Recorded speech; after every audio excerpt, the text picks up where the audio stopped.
成炮灰真千金，全家人竟然都能听到我的心声。我在心里吐槽爸爸的得力助手，爸爸把那个助手开了。我在心里吐槽妈妈的闺蜜，妈妈和闺蜜断交了。我吐槽哥哥，哥哥立马去医院做全身检查。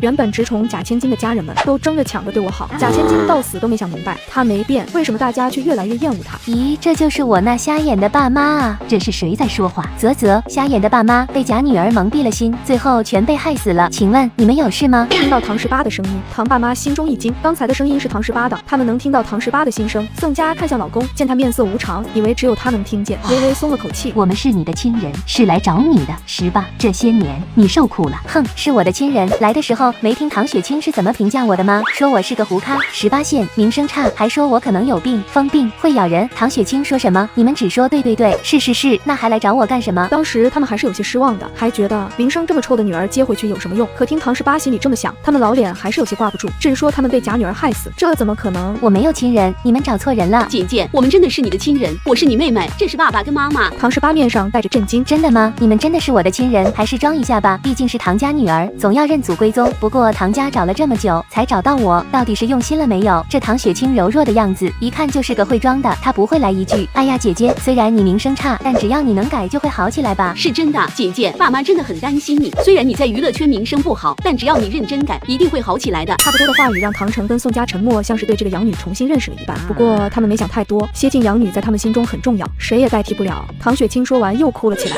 姐姐，我算不上唐家的女儿，等你回去后，你要是不喜欢我，我就搬出去住。我怕你怨恨我抢了你的位置，抢了爸妈还有哥哥们，我有自知之明。见唐雪清哭了，唐爸妈着急了。谁说让你搬出去了？你永远是我们的女儿，不会因为任何人改变。是呀，你姐姐有的，你也会有，我们唐家养得起你。可是姐姐回去后总要对外公布她的身份，别人知道了会骂我不识好歹的。不会的，我们不会公布她的身份，你们都是爸妈的女儿，就说你们是双胞胎。你姐姐身体不好，被养在了乡下，好吗？谢谢爸妈，还是你们疼我。幸好这18年来还有我陪在你们身边，不像姐姐一直在外面吃苦。看着他们父慈子孝的模样，唐18内心呵呵呵。等会他还要亲自开车，故意出车祸，还跟爸妈哥哥们说是我的错，是我让他心情不好，让他出车祸了，然后我被家里人讨厌了。唐18收拾好行李，其实他只有一个包，里面是身份证跟银行卡，其他什么都没带。下楼的时候，两人只顾着穿高跟鞋的唐雪清，怕他摔到，让他走慢点，对身后的亲生女儿不管不问。啧，对亲生女儿一点都不上心，难怪你们眼瞎，待会他一定会摔一跤，还会说有人推他，我得离他远一点，免得狗屎沾上身。两人往后面看了一眼，